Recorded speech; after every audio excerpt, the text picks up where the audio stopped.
Sir ఏంటి రమ్మన్నావు కూర్చున్నప్పుడు ఏంటి ఏం చేస్తావు? సార్ రికార్డ్స్, గ్రాసులు, షేర్లు, అసలు ట్విట్టర్ మొత్తం షేక్ సార్, ఇన్స్టాగ్రామ్, ఫేస్బుక్. అవునయ్యా, నువ్వు ఇంత మంచి సినిమా తీసి ఇంత పెద్ద హిట్ ఇచ్చి వచ్చినటువంటి వీటికి నువ్వు ఆనందపడిపోతావు తప్ప ఇంత పెద్ద హిట్ ఇచ్చిన మన ప్రేక్షకులకి ధన్యవాదాలు చెప్పే అవకాశం ఏమైనా ఉందా? నీలో నువ్వు కూర్చుని హి అంట పెట్టి రా రా.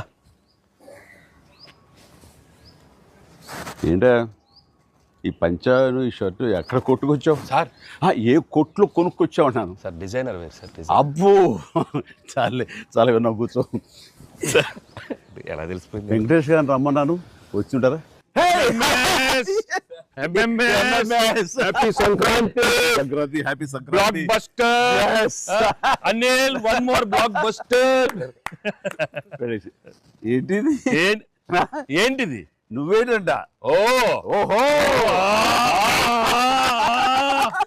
సో అన్ని వర్గాల వాళ్ళని ఇది ఆకట్టుకుంటుంది. ఆ రకంగా ఇది వాళ్ళది, వీళ్ళది, చిన్నోళ్ళది, పెద్దోళ్ళది, ఆడ మగ ఏజ్ గ్రూప్ ఏవి లేకుండా అయిపోతుంది. అంటే నేను ఒక మీమ్ చూశాను సార్. ఒక ఆవిడ మంచి చలిలో ఒక పెద్ద ఆవిడ వచ్చి టికెట్ కౌంటర్ దగ్గర నుంచోనింది, చిన్న స్వెటర్ వేసుకుని అలా వచ్చి నుంచుంటే ఎవరో ఒక మైక్ పట్టుకుని అడిగారు, ఏమ్మా సినిమా ఎలా ఉండబోతుంది అని అడిగారు. ఇంత చలిలో నేను బయటకు వచ్చానంటే ఈ సినిమా ఎలా ఉండబోతుంది నీకు తెలియట్లేదా అని ఆవిడ. సో